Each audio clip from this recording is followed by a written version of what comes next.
Hello friend, welcome back to my kitchen. My name is Becky if you're new, not my last name if you are new. I read that comment a few times, which I think is kind of funny. If you are new to the community or to my channel, my name is Becky. And today we are gonna be cooking dinner together. Josh and I were talking about what should we do live because we haven't gone live since before Christmas. And he was working on the website and happened to be on this recipe and wanted it. And I thought, hey, let's make it together with you all. So what we're gonna make today is baked rigatoni.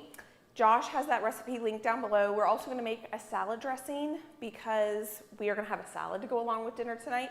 So you're just in my kitchen making dinner with me. And it's been a long time since we've gone live. So Josh has questions that you guys have asked in the community post and we're just gonna hang out and chat and kind of do some life updates because I feel like we haven't hung out in a while. So over here, the only thing I've really done to prepare for today is try to make sure I have all my ingredients out, and I'm pretty sure I do. And I turned on some water to boil. And just so you know, Josh is here over here. Hello.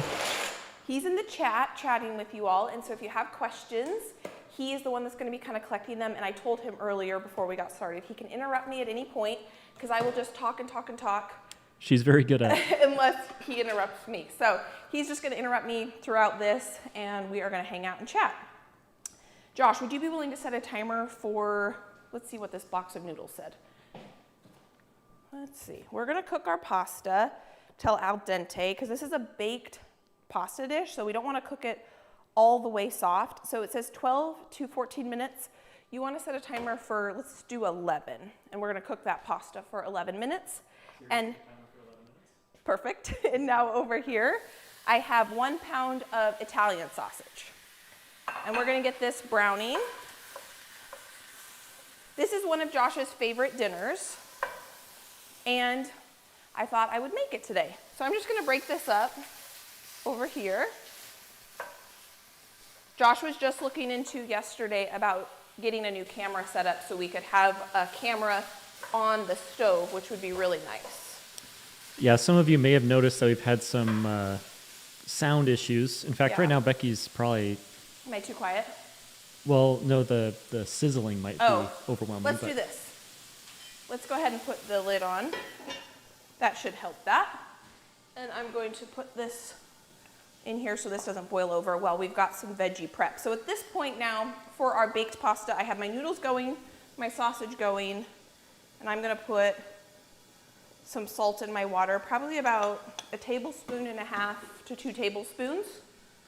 And I'm gonna get a plate over here for my sausage spoon. So yeah, as I was saying before, we've been plagued for a few weeks here with bad audio, just kind of randomly. Yes. And many of you have noticed and commented, and we're sorry. There's not a lot we could do after the fact other than like reshooting, which is just not super feasible. So we tried troubleshooting everything. We replaced the mics, we replaced the cords. We have a new camera. And now we have a new camera, which was obviously the last thing we wanted to try. So there's still, I think, 1 or 2 videos that might have parts that are echoey and icky. Yeah. But from now on, most of them, or the majority of them, other than those 2, will be with good sound. And actually probably better picture quality too, because it's a newer camera. So. Yeah. So I'm really excited about that. I was so frustrated with all of that, and I know some of you were as well, and it's just, I guess, part of it, you know. Josh finally figured out what was happening, but we kept thinking we figured it out, and then it wasn't figured out. But now it is solved. Yeah. All right, so here, I am chopping up 2 shallots because I did not have enough onions. These 2 tiny little onions are the last of my onions from last year's garden. Other than I do think I have like 1 or 2 more packages of frozen onions in my freezer, but these are the last 2 fresh onions. This last week, you and I did a bunch of cooking with onions and we used up all of the fresh onions from last year's garden. But thankfully, the onions that I started for this year's garden have all sprouted, which I'm pretty excited about. So we are officially growing 2025's onions. You have a couple questions on the pots and pans you're using right now. So these are 2 of my favorite pots and pans. Josh got these for me as gifts. They're Le Creuset enamel cast iron. and they are beautiful heirloom quality pieces of cookware. My sausage is almost cooked through now. Wow, putting that lid on that really makes that sausage cook a lot faster, Oh, yeah. which is good. I'm just gonna break this up a little bit. I like to leave a little bit of kind of bite-sized pieces in here so it's not just completely crumbly into nothing. I like it so that when you bite into a piece of sausage, you know you have bitten into a piece of sausage. And that's gotten pretty dark because I didn't stir that for quite some time. So I'm gonna go ahead and get my onions in here. So these two pots and pans are investment pieces of cookware. They are very high quality. I've had them now. I think you bought me this one when we were dating. So our 10-year anniversary is tomorrow, by the way. So that pan I've probably had for 11 years. And that pan we got when we were in our first house. So it's probably 9 years old, the pot, the Dutch oven. And those are really my favorite, two of my favorite pieces of cookware. My mom actually has an enamel cast iron that broke, and she contacted Le Creuset, and no questions asked, they sent her a replacement pot. Okay, so I'm going to do something with the sound really quickly because people are saying that my sound is good and that you're quiet. So I'm going to turn myself down and boost, and then maybe I could get a little feedback here. I'm going to go ahead and put the lid on that so that that is a little bit quieter too while it's sizzling. But normally when I would be cooking my sausage and onions, I would not put the lid on, but that seems to make things cook a little bit faster. So here I have 2 jars of homemade marinara sauce. We grew these tomatoes in the garden last year, and we made this marinara sauce together. Is that any better? Hopefully. Jinx. I'm gonna go ahead and get these opened. The nice thing about this marinara sauce that I made this last year and the year before is I've learned that the best thing to do when making homemade marinara sauce and jarring it up yourself is to take the time to cook it down till it's the thickness you want, so that when you open up your jar of tomato sauce, you can just go and cook with it and you don't have to wait for it to simmer on the stove and thicken. It's already simmered and ready to go. I used to not take that time when I first started canning, and I would buy tomatoes from local farmers. These are from my garden, but before I had my own garden, I would buy tomatoes from local farmers. And normally my sauce would be pretty runny because I would just want to get the project done quickly. But over the years I've learned, take your time, let it simmer, and get to a nice thick sauce that you want. Also, I must say the sausage from the local pig smells so good in here. About once a year, I buy a whole hog from a local farmer, and I have it turned into bacon, breakfast sausage, and Italian sausage. And I'm gonna there's some brown bits at the bottom of this pan. I'm gonna go ahead and scrape those up. And I'm gonna let that cook for a little bit here and let those onions saute, because those are gonna take just a couple more minutes. So if there are any questions, this is a great time for questions. Yeah, so we have some questions about kind of the plans for this year, in particular, any updates on like the greenhouse and chicken coop. Oh, Josh could answer some of those. Well, he could answer questions about the chicken coop.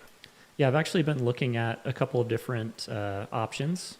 I've reached out to a couple of brands because it'd be kind of nice to, you know, if we invest in one, to be able to kind of not just glaze over what it is. It'd be nice to kind of like show the features and the quality of it. So we're kind of in talks on that, and we want to have a coop that has somewhat of like a shed. Yeah. So we can store some food, and not like right now it's a pretty minimal. It's very bare bones. It works. The chickens are comfortable and functional, but it's not the most aesthetically pleasing, which is not the most important thing, but we're excited to have one that's going to look pretty for the girls and that's going to be bigger, because right now the coop that we have is pretty small, and I would like to have a few more chickens. My chickens turn 5 next month, which is pretty crazy. I bought them in March of 2020, because you all know what happened in March of 2020, and we weren't ready to get chickens yet at that point, but you know what happened. And so I said, Josh, I think we need to get chickens. And so that's how I was able to talk Josh into getting chickens, probably a year or two sooner than he was anticipating. I wasn't listening to the first part. Are you just saying by forcing my hand, essentially? Is that? No, I was saying we got the chickens because they turn 5 next month, and they were 2020 chickens. We got them in March of 2020. Yes. So because of what was happening, Josh was a little bit more on board because I was laid off from my job for, I think, 6 or 8 weeks. So I had the time to take care of them too when they were little chickadees. They were so cute. Yeah. And so that was another thing why we were going to put it off a little bit, is just because when they're little, there's a lot more work that goes along with them than when they are full grown. Because right now, they don't take much effort on a daily basis, especially because they're not laying very much. So you're not having to go out there and collect the eggs, and there's just not very much like daily maintenance that they need, because we have a big waterer out there for them and a big food trough. Okay, so here I just put in 6 cups of marinara sauce. This recipe is really flexible. You can use your favorite marinara sauce. If you don't like Italian sausage, because I'm putting Italian sausage in this and you prefer ground beef, use ground beef instead of Italian sausage, but we like the flavor of Italian sausage. And because my marinara sauce is already really, really flavorful and really, really like cooked down into the sauce consistency I want, I don't need to add a ton of ingredients at this point. So when you make this, just pick whatever your favorite marinara sauce is and go with that. But I do like to add just a pinch of red pepper flakes. And then I will taste this just to make sure that it doesn't need any extra salt or pepper or anything. We've had a couple of people mention that the super chats aren't working, and that is because we disabled them. Yeah. You being here and watching us is enough. We don't want to take money from people, and we could just focus on what we're doing. And having you here is like, it's more than enough for sure. So yeah, you just watching the videos, liking, commenting, sharing, that is more than we could ever ask for. So yeah, we just felt like it was better to go ahead and turn those off. Yep. Okay, I'm gonna taste that sauce just to make sure the salt and pepper is on point. And I have my oven preheated to 425 degrees. So good. We're also getting a lot of questions about the bees. Oh. I will answer the question about the bees. Yeah. They are doing well, probably, wherever they ended up, is the answer.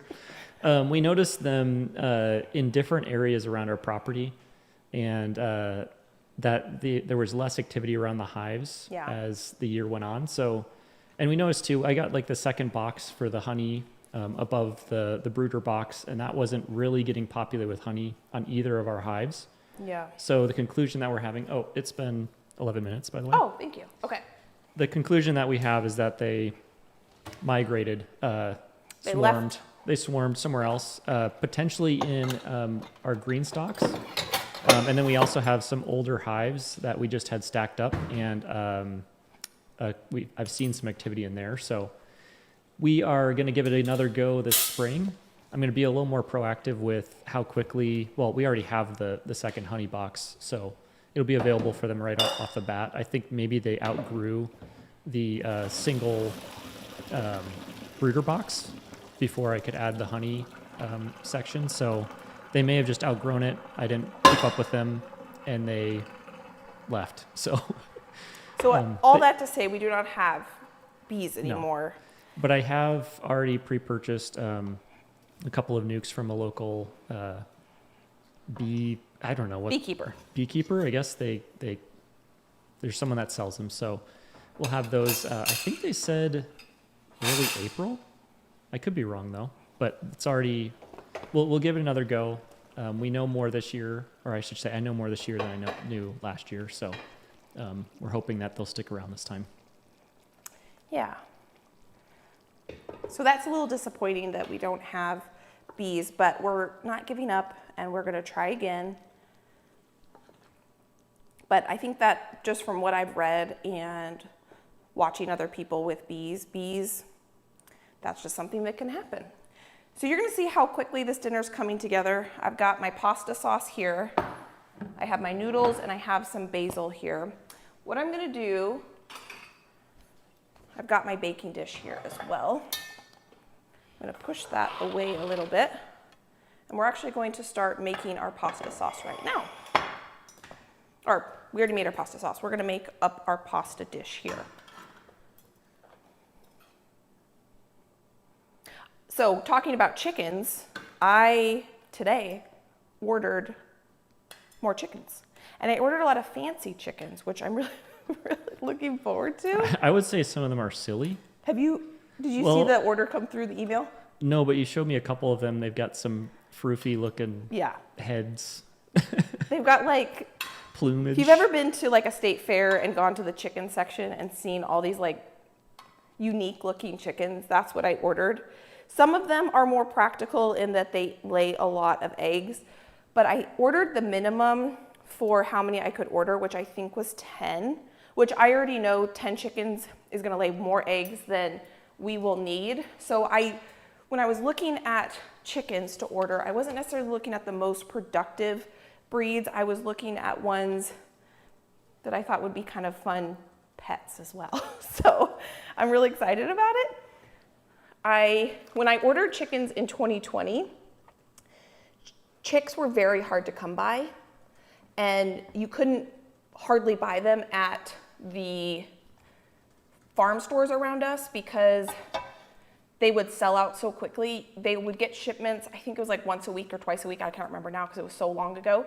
And you had to get there like 2 hours before it would open. There would be a line of people waiting to get in, and it was first come, first serve. So I ordered my chickens from a local hatchery called Jenkins Hatchery, I think.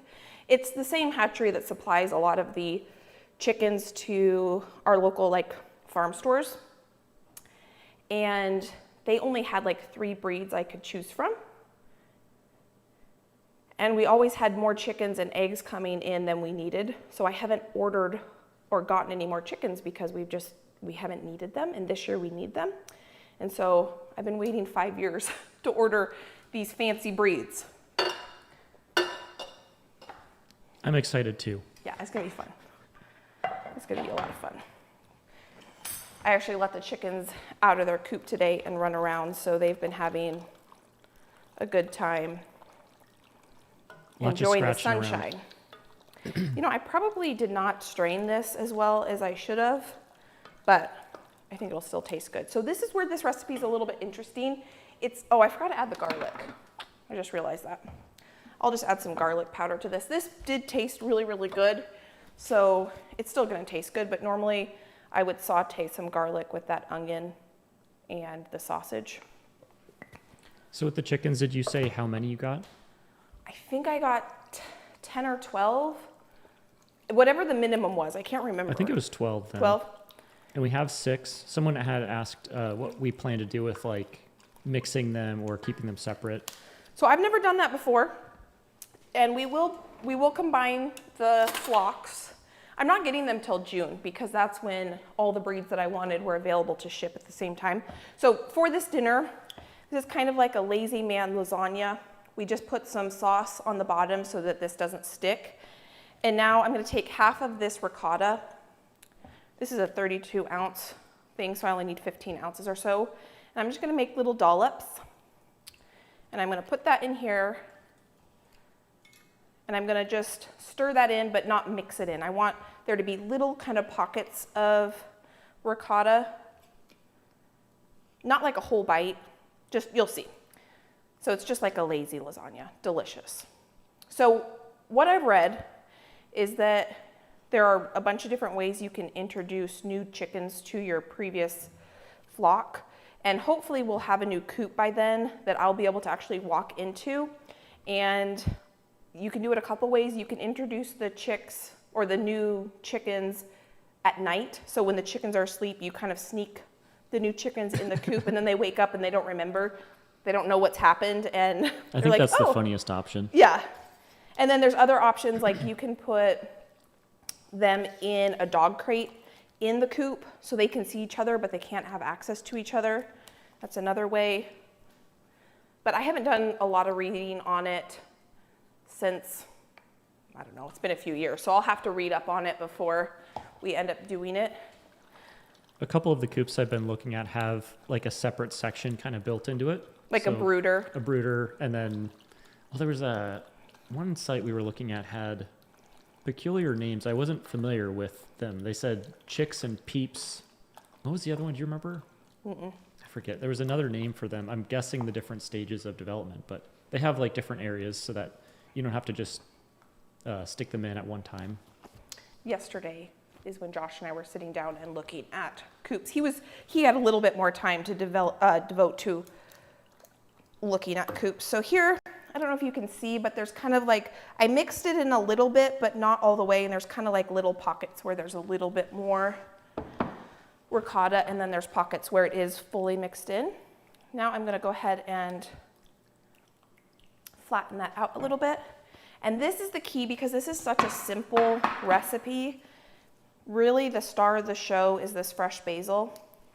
And I already washed this earlier, and I didn't tear it because I like to tear it right before I put it in the dish. And I'm just gonna tear these leaves and sprinkle about 10 to 15 or so fresh basil leaves on this. Because this is a really easy dinner, but it packs a punch of flavor. And I think really the key is fresh basil. If you don't have fresh basil, you could just sprinkle on some dried basil too. Speaking of herbs, do you have any plans or any herbs that you plan on growing this year? Yeah, I'm gonna grow basil. Last year was not a good basil year for me. I could not get my plants to grow very well. So my plan is to grow a lot more basil, a lot of cilantro. I'm still using the freeze-dried cilantro I grew last year, which I think is pretty cool. And my chives, actually, it's really warm today. And I noticed that my chives that one looks a little brown, starting to sprout, which is exciting. And I need to get a new rosemary plant. My rosemary died last year and I never replaced it. Actually, it died last winter and I never replaced it. So all of these basil leaves that look good, some of them were not super happy looking, so I'm not gonna put those ones in here, but these nice ones, I'm gonna just put a good layer of basil there. Someone asked the question, what do you do with the chickens when they stop laying? They become pets, basically. Yeah. We're not gonna kill them and eat them. No. We've had them for far too long. I couldn't do it. No. Oh, I almost forgot one thing. And it's staring right at me. We're gonna add a layer of freshly grated mozzarella. You can use pre-shredded if you want, but again, this recipe is so simple and it doesn't have very many ingredients. I like taking the time to pre-shred or to shred my mozzarella because I think it just melts a little better. But pre-shredded works just fine as well. Now we're gonna top this. It smells so good. I'm having trouble being patient.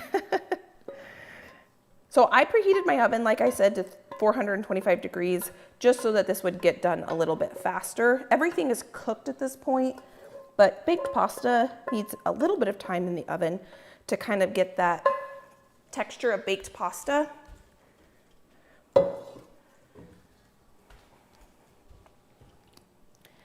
And then the top, all like bubbly and crispy. That's really the best part, is when the top gets all bubbly and crispy. So now I'm just gonna spread the noodles. So here you can kind of see how this is a lazy lasagna type dish. We're gonna top this with mozzarella.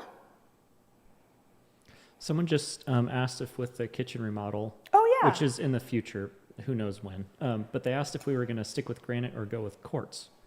And they said that with quartz, they have to put silicone mats down for some of the hot stuff. Oh, Were you aware of that? no, I had no idea. I have not been doing that. Well, So- but we have granite, I think. That's quartz. Is that quartz? Yeah. Oh, well, okay. This is granite and that is quartz. Eventually we will remodel this kitchen. We plan to do it in the future. We have no plans like next year or the year after or anything like that. We just know we are going to do it at some point. You can't really tell from your perspective, but the cabinetry is starting to fall apart a little bit. Josh has done some things to kind of fix some things, but at some point, they're just gonna need to be replaced. And I don't know what kind of countertops I want. I don't think I want quartz because we have 3 chips out of the edges of the countertops. You can't see the chips, but there's a chip there, there's a chip in the sink, and that counter over there has a pretty good sized chip in it. And with all the cooking I do and my personality, I need something that's super durable. So probably granite, because my parents have granite. We had granite in our first house and our last house, and there was never any chipping. And I know you can put hot stuff on granite safely. And that's you spend what I enough need. time in here to warrant the little extra expense for that. Oops, sorry. Someone said it is essentially your office. It is. You're right. I was just watching a reel because I think Instagram knows that I like looking at kitchen ideas. And one of the interior designers that I saw her reel was talking about quartzite, which I don't know anything about that. Do you know anything about quartzite? It's like the natural quartz material. Is it harder than granite? I don't know. I don't know that much. I've heard of it. My favorite is marble, but I don't think that's anything that could ever be in my future because it can stain and you have to seal it and stuff like that. So it's not probably practical for me to have that. So probably whatever the countertops are that have the look that I want and are the most durable is what we're gonna end up going with. Okay, so here we're gonna make our salad dressing to go along with tonight's dinner. And we're gonna make a creamy Italian salad dressing. I'm still on the hunt for my favorite recipe when it comes to creamy Italian. I found one that looked interesting that had 2 types of kind of sour components to it. And so this is the one that I'm gonna link for you down below because I thought it would be good to try it. I'm just gonna kind of eyeball the ingredients, but I have never made a creamy Italian with both lemon juice and vinegar. And that's what this recipe calls for, so I thought, let's give that a try today. I just have some spring mix in the fridge that we'll have with dinner tonight. So let's see, how much oil, or half a cup, that looks like a half a cup. Let's see, 1/4 cup of white wine vinegar. When I've made creamy Italian dressings in the past, I have used red wine vinegar and that's good. And last time we did a bulk freezer cooking day, we made creamy Italian and we marinated chicken. And that was so good. So you can basically take this type of salad dressing recipe and marinate chicken with it, and it was so good. We've gone through all of that chicken that we made together. It's so tasty. We were having it last night, the night before. Yeah, we had honey mustard chicken last night. Or the night before. Yeah. The night before. And last night. And last. We eat the same meal sometimes multiple times in a row. Luckily, Josh is okay with that. Oh, I love that. Yeah. Very convenient. A lot of people have asked how the puppy is doing. Oh, yeah. He's fantastic. We're still working on potty training. But he's little, so that's Yeah. that's annoying, but it's not it's not like a full-blown We get dog. frustrated, but we easily forgive because he's so cute. He's so nice too. Josh picked out a good pup. He is super cuddly. He's a lap dog. Yeah, he's the best. So I grew up with a Yorkie. I had a Yorkie for 14 years. Actually, I had him for 12. He was 14, I think, when he passed. We rescued him. And Yorkies have always had a very, very, very special place in my heart. So that was Parmesan cheese. This is Pepper. And when Josh and I first got married, he grew up with big dogs, like Dobermans and German Shepherds and Labs. Weimaraners. Yeah. What did I say? What was the You said Dobermans. No, I meant Weimaraners. That's what I meant. That's what was in my head when I said that. I was just going to let it slide. Yeah. And we had a lab at one point when I was growing up, but he was an outside dog. He never came inside. And Buddy was my Yorkie. He was my dog. He was my dog. So I like little dogs. And when we got married, we knew we wanted dogs, but we were not in agreement on what kind of dog to get. Did you ever seriously want a big dog, or was it more like... I need to, as a negotiating tactic, Okay. I need to have I see your ways now. to end up in the middle somewhere. Yeah. No, I like big dogs. I would have been happy with a big dog. Not two, probably. Yeah, so we didn't know what breed we wanted, and we were at Cannon Beach on the Oregon coast. They do a sandcastle. I probably shouldn't have put that away yet because I haven't tasted this, and I'm gonna have to adjust the seasonings, I already know. But Cannon Beach, Oregon, on the Oregon coast, does a sandcastle competition every year, and pre-2020, it was kind of our family tradition to go because my sister's birthday is in June, and we would go for my sister's birthday and have a family day at the beach. And we were there and we saw someone with 2 mini Australian Shepherds, and Josh and I were like, those look like big dogs, but they're not. They're medium size. And They're sporty and fun. yeah. So They've got they're like cool the eyes. perfect combination. So what Orbit and Tibro are is they are mini Australian Shepherds. And basically we saw those dogs at Cannon Beach. We looked up people that bred them. We found someone local, and we have 2 of them. And they turn 10 this year.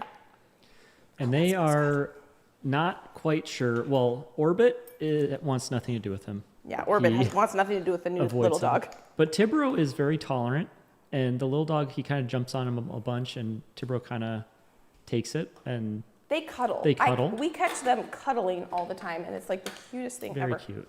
So at least one of them has taken to him. Yeah. Okay. You want to taste that? Oh, sure. The recipe called for honey, but I wanted to taste it before It's we a little put tart. Okay. Would be great with lettuce. I'll put the honey in it. A little honey, probably, yeah. I wanted to taste that before. I just What washed is this. going on with that thing? I Oh. just washed it, so it called for 2 teaspoons. That's probably 2 teaspoons right there. Someone asked if you've gotten the spatula out from behind the stove yet. No, it's still back there. Did you even know it was back there, Josh? I knew of it. I knew the lore. I think it's just too involved of an operation to get back there, so No, it might just stay there. yeah. Okay, It's so funny though. this right here, the recipe that I'm linking for you calls for thyme, parsley, oregano, and basil. This has all of those ingredients in it. This is the Green Goddess stuff that my sister put me onto from Penzies. And now and it has salt in it, so I didn't add salt to this because there is salt in this. I just added the honey, a little bit more of this Green Goddess, and you can get this on Amazon if you don't have, or on their website if you don't have a Penzies near you. I just added some garlic. I'm gonna check on this. Yeah, that's not done.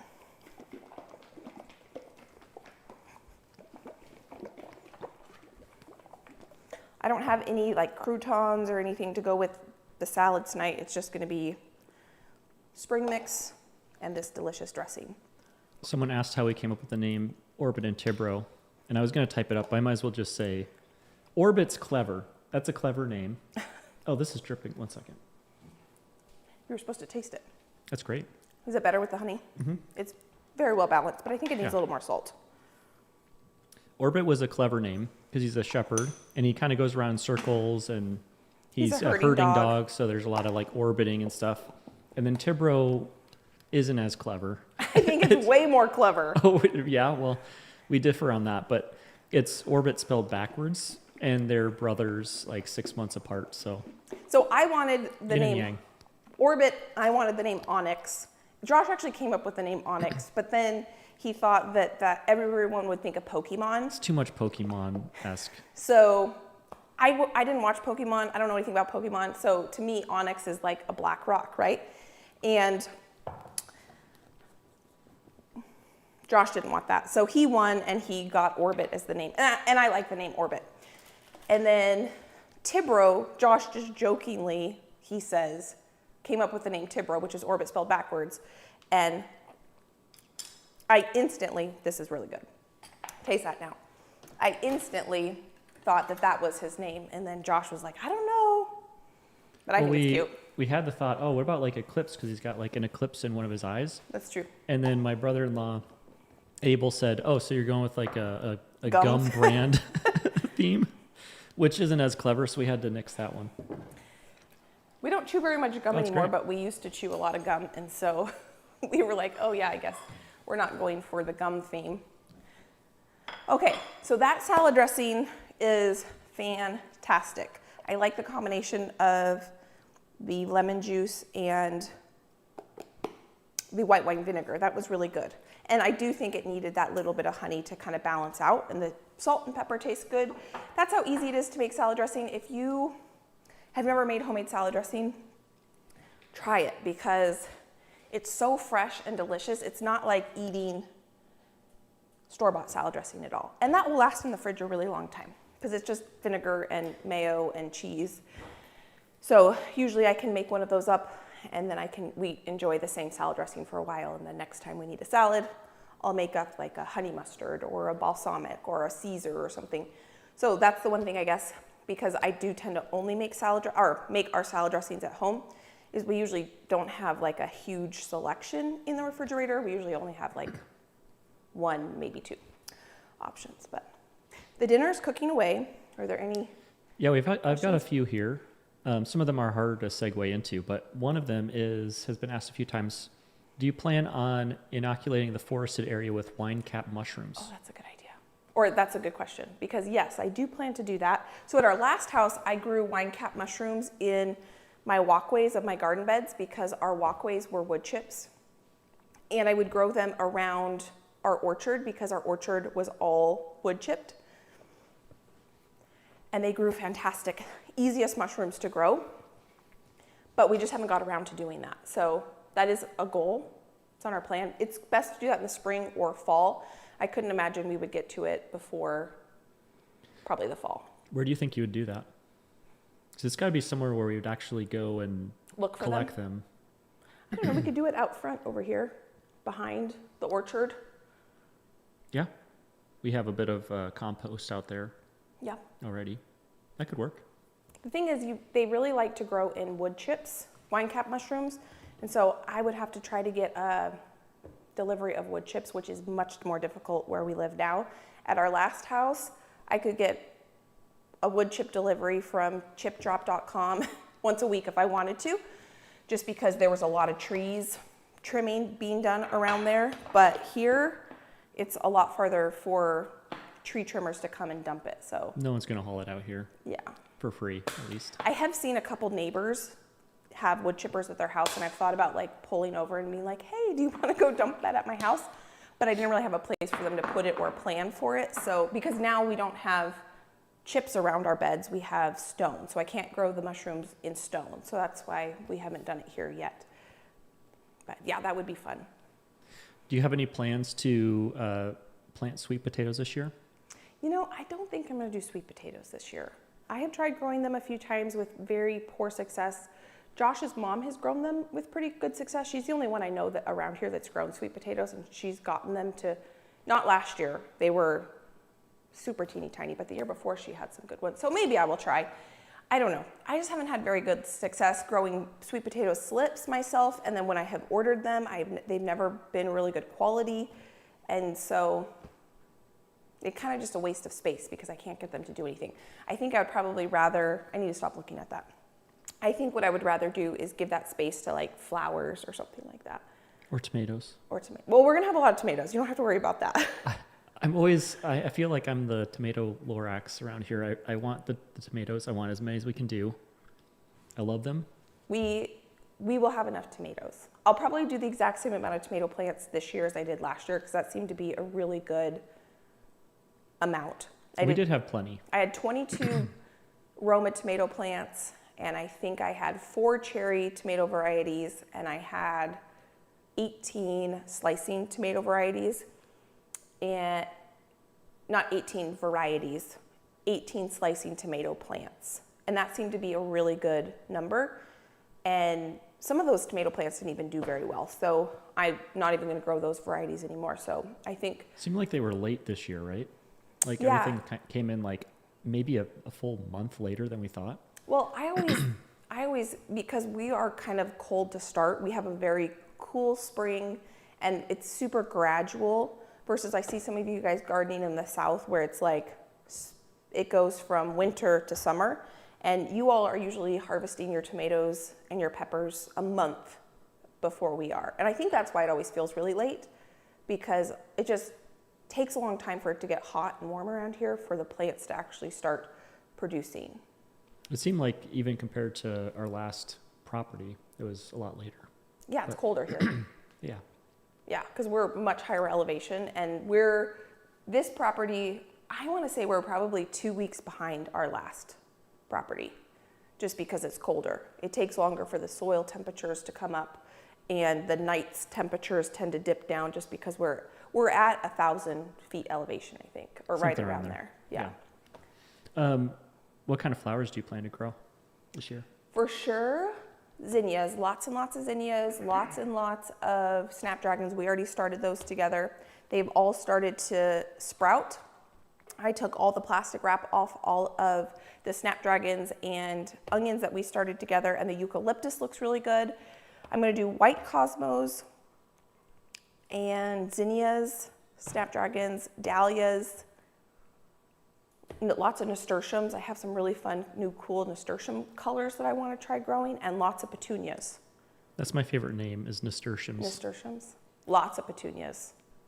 Lots of petunias. I was actually out in the garden today walking around, and I want to get some more of those terracotta pots and those wine barrel pots, I think, and I want to put those a lot more of those around the garden, and I want those to be big flower pots and just like big pops of color at the ends and the beginnings of beds. So that's something you're going to have to help me with, Josh, is we need to get irrigation from the beds into those pots this year. I think we'll have more time this year to do that. Yeah. For sure.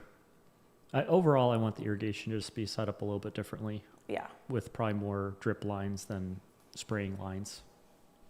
Whatever you want to do. You're hearing it here first, I guess. Whatever you want to do, I'm happy with. We have a couple people asking about rhubarb, like a couple yeah. different questions, like, well, I've lost them now. When's a good time to start rhubarb?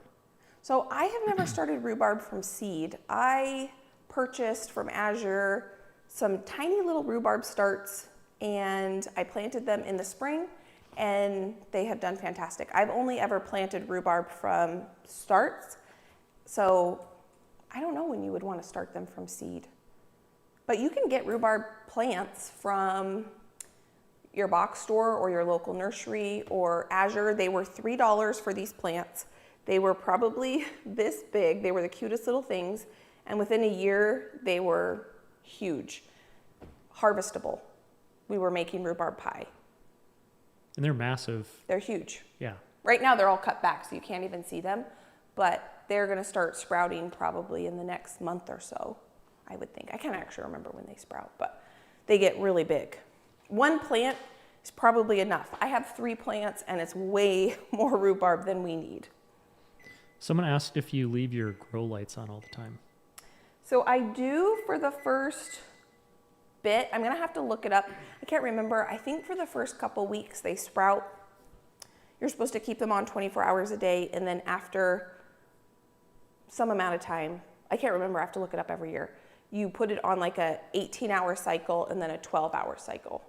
So right now they're on all the time because the snapdragons, eucalyptus need light to germinate, and not all of them have germinated yet. So we've had a couple of questions about your grain milled flour. Oh yeah. And especially with recipes that you've done recently. Yeah. Is there like a conversion on how much like non-milled flour you could use? How much all-purpose flour? All-purpose flour. So I have been watching a lot of videos on using fresh milled wheat, and I have not started really experimenting, making up my own 100% fresh milled wheat recipes yet. But I did hear, and I don't know if this is true, you all know way more about this than I do, is that it's about for every 1 cup of all-purpose flour, you would use 1 1/4 cup of fresh milled flour. But I'm not 100% sure on that because I haven't started making up my own 100% fresh milled flour recipes. This next week, so last week, Josh and I, what we had for dinner we had curry and we had some French onion beef sliders, and I made all this with you, and so I all the bread products for last week's dinners we make together, and I use 100% fresh milled wheat. And I just followed the recipes. The recipes will be linked in those videos, but they all turned out really, really well. So when I have been experimenting, making up my own recipes, I've been using my base bread recipes and just, you know, doing like 50% fresh milled to 50% all-purpose flour. And those have all been turning out really well. But it was super fun this last week to really dive into using 100% fresh milled, and everything has been turning out. I mean, you can ask Josh, but yeah, it's really good. It has so much more flavor to it. Yeah. The wheat berry flavor is just like the hoagies, I think they were, that you made for the beef sliders. Has that video come out yet?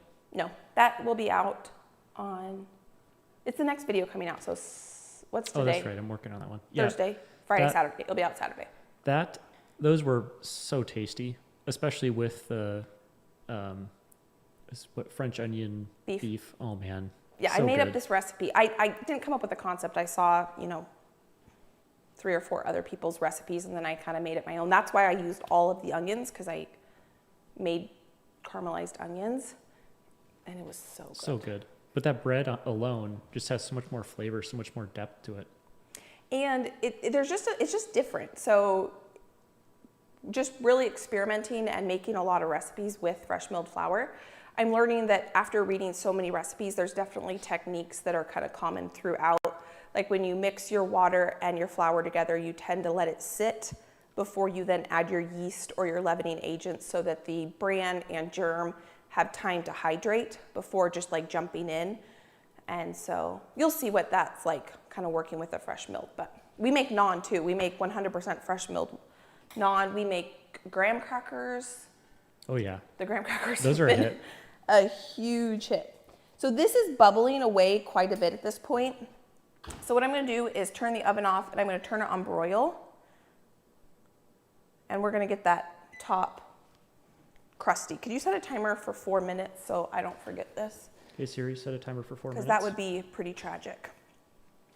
And then your grain mill, I think people have said that it's a Nutri-Mill, right? This is a Nutri-Mill. We usually have it linked in most of our videos. It's sold out. It's been sold out though. I think they said it was March. Like on Amazon, it says not expected to be back in stock till March. We have 2 links to it. Because we have a link to Nutri-Mill, or Nutri-Mill's website. But they're sold out, I think, on their website too. That's why it took me so many years to finally buy it and invest in it, because I would be ready to buy it, because it's a big investment to buy one of these, and then it would be sold out. And then I would not want to spend the money on it, and then it was available. So it was kind of like this give and take. I had to be ready to make that purchase, and it had to be available online for me to buy it. But I have zero regrets. We've been using it so much. I had the KitchenAid attachment grain mill. I got that as a Christmas gift one year, and it worked, but I couldn't get a really, really fine flour. And so when I would make things with it, the texture was kind of off a little bit, because it was not a fine flour. And this does make a fine flour. I know that the grain mills that are like all enclosed, I think technically those make a finer flour than this one, but this one is so easy to use and it's pretty, so I like to have it on my counter. I feel like if I had bought one that was 2 pieces and it was all enclosed and a lot more to manage and get out every time I wanted to use it, I didn't think that I would use it as much. And because it is a big investment and we're enjoying the fresh milled flour, I'm glad I went with this one for that reason, because it's pretty. Yeah. Yeah. Do you have any plans to do any videos with the blacktop? Yes. Yeah. Well, what I need, I think, is I need Josh's help setting it up. You want to help me set it up next week? You are so capable, but I would love to help you. No, I know that I could set it up. I would be happy to set But it I up. don't necessarily want to set it up. So, Yeah. yeah. So maybe next week. Okay. That would be good. I'm really excited about it. My mother-in-law technically, I think, told us we were getting it for Christmas, but I forgot. So when we opened it on Christmas, it was very exciting. And I have been looking at a lot of recipes. So we will make a lot of Blackstone We've also had a couple of requests to do more air fryer inspired videos. Oh, yeah. I'm not really in the social media like sphere, so I don't know all the hubbub, but is that still kind of popular? The air fryer? Yeah. Yeah, I think so. We use it mostly to reheat things. It made it really good. I was trying to think when we did that. Oh, it made really good falafels. It makes really good like fried potatoes, but yeah, I could definitely look at. The problem is the one that I got is a little bit small. Okay, so that's what it's looking like. Super cheesy and bubbly. Yeah, maybe some of you have recommendations, but it seems like most of the air fryers, there's a lot of them on the market, but many of them are very similar. Maybe from the same manufacturer, even with different brands, and they're small, and you don't really know what is good quality necessarily. Well, I got mine because Mandy recommended it, and I really like it. It's just a little bit small. And yeah, so anyway. So if there are any recommendations for some larger ones, But that are I good do quality. use it probably 3 or 4 times a week, reheating. Oh, is the timer for that to take that out? Yeah, did your timer Okay, just it's go off? gone Okay, so this is so hot. I'm just gonna get a couple noodles out for each of us to Oh, try. man. And I skipped lunch today, so I'm ready for this. This was per Josh's request. I got that question, why do I ask Josh all the time about what he wants for dinner? And part of it is because I do a lot of thinking when it comes to like menu planning and food.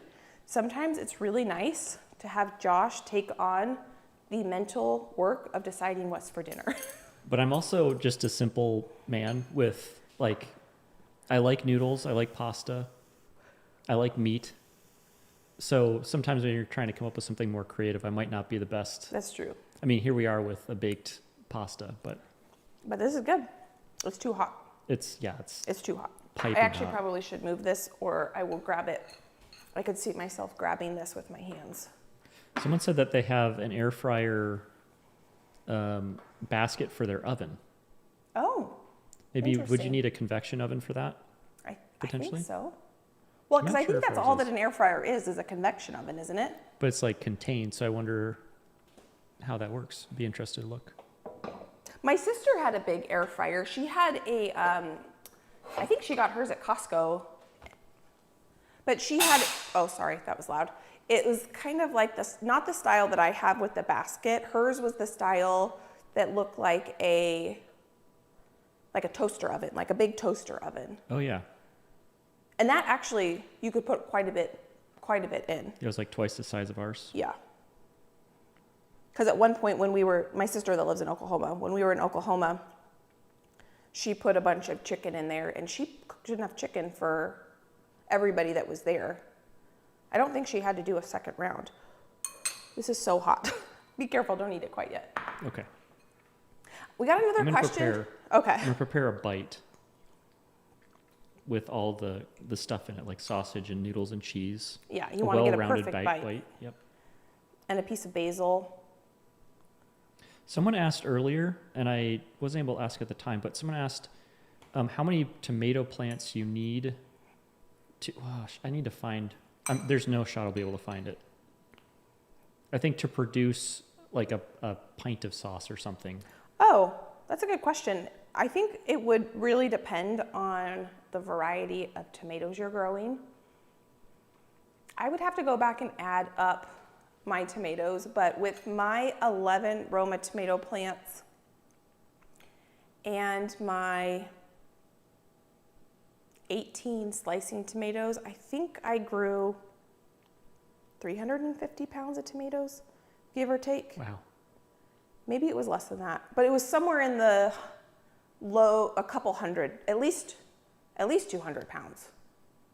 Because each one of the recipes for the marinara sauce calls for 20 pounds, and I made quite like so many recipes worth. We've had a couple of other questions too about the greenhouse. We kind of mentioned it earlier, Oh, but yeah. we didn't really conclude that. We were in talks with a couple of companies, or one in particular would have been kind of what was at the time our first choice. And they had some sales team turnover or something, and we stopped getting responses. So we're pivoting. We're doing some more research on some other options. And there are a lot of good options out there for sure. So Yeah, so that's kind of Josh's focus right now is coops and greenhouses. Okay, I think it's ready. Okay.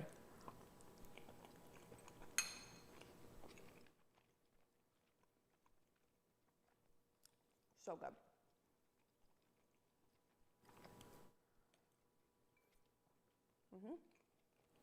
Yeah, that's really good. Really, really good. The sausage, I mean, the sausage we got from the local pig is like, Farmer. that's huge. Adds a lot of great flavor. But the tomatoes too. Oh man. The marinara And the sauce. noodles, and you can't forget that cheese. I do think it benefits from, I think I didn't even add Parmesan cheese in that. But the mozzarella cheese is so good, especially with it being freshly grated. Again, there's not that many ingredients in this dinner, so the mozzarella, the tomato sauce, the sausage, and the basil are just really good combinations together. So that's going to be dinner tonight, Oh yeah. along with the salad. And it's going to be lunch for the next couple days, probably. Do we have some Parmesan cheese to put on the top? Yeah. That would probably Take it over the top. really take it over the top. Well, and how I will eat it is with Parmesan cheese and a huge sprinkle of red pepper flakes. There goes Parmesan I was cheese. going to say you'd probably put some like hot sauce or something You to know- ruin it. With this, I won't put hot sauce, but I will put red pepper flakes. There's actually, we haven't had it in a long time. We used to have, because there's different, I like spicy food, and sometimes you want like a dry spice. Hot sauce just is kind of vinegary, so I wouldn't want vinegar messing with this flavor profile. No, yeah, I was just joking. Oh. But it does seem like you put it on a lot of things.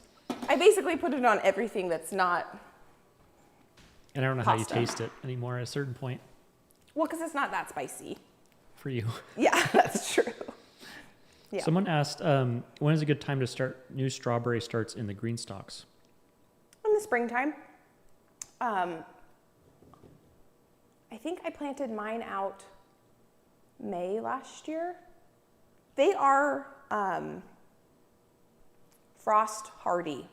They can't get, I think like in some places in Canada, it's too cold, or like Alaska or some places up north. There probably are varieties that would grow there, but here strawberries are perennial, so they come back year after year.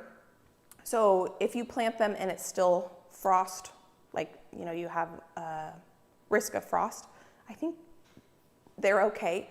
But if you're going to plant strawberry plants, the best bang for your buck is going to be to buy or order online bare root strawberry plants, because you can get a bundle. I got mine from M.I. Gardner last year, and you can buy, there's no green on them at all. The most expensive way to buy strawberry plants is going to a greenhouse and buying an actual whole plant that has leaves and everything. A bare root, you can order it online and they'll send it to you, and it's literally just the roots and then the crown.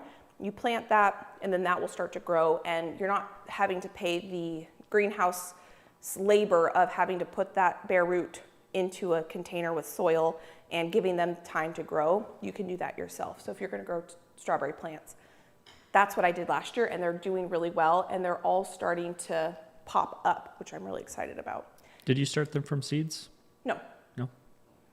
No, Someone asked. I bought my bare roots from M.I. Gardner. And so you could just go on his website, and I think he does it's kind of like garlic, he'll announce that the bare root strawberry plants are available, and then you order. You might want to get on his email list or something. Cool. Yeah. We have a couple more questions. Yeah. Well, there's a lot of questions, so I'm sorry. There's no way to get all of them, obviously. And I'm cherry picking a little bit, but someone asked if we've pruned our blueberry shrubs. I actually was out there the other day. We were on a walk, and I was pruning them back, just the dead parts, but I've never done an actual prune. I need to do research on that. I never did that at our last house, and I haven't done like an official pruning here. We just always acquired them, so. No, we planted these. No, I know, prior, but they're Oh. just now kind of growing, so. Yes. Yeah, last year was the first full year. But I have heard with blueberries, if you prune them, it will increase your harvest. And we've got some very large blueberry bushes that were here before that yield a lot of They do. very good berries. Yeah, we actually had blueberries, frozen blueberries in our yogurt this morning, and it was delicious from the blueberry plants that the previous owner had planted. And we are definitely benefiting from those because the ones we planted are still pretty small. None of those blueberries ended up in the house. They all got eaten fresh off the plant. Oh, yeah. Yeah. And none of the strawberries made it in the house either. No, No. no. There aren't like enough of them to No. like bulk harvest them. There's just enough to just pick off as you go by. Yeah. Every day there would be like, 8 or 10 strawberries that were ripe. So you would just go pick the strawberries and they never made it in the house. So tasty. Well, friend, that was our dinner tonight. So thank you for being here. It's been a long time since we've been live. We would like to start going live a little bit more regularly. And let us know what time of day tends to work better for you. Does the during the day work better, or kind of like later in the evening, like today, like we did, 4 o'clock work better? Because this is something we want to start doing more of. And we've actually, like I said right when we started, we've been looking into some new camera equipment so that we could, put a camera shot on the stove too, so that you could see a little bit better what I'm doing while I'm cooking. Yeah, we actually had a company reach out a couple weeks ago, but I just caught the email yesterday looking to kind of help us with that. So yeah, which would be really, Should really be cool. fun. So I just want to thank you for being here. If you want to watch more videos, I can put a couple of videos here. You can go enjoy between now and my next upload. I hope you are having a fantastic day, and we can't wait to see you next time.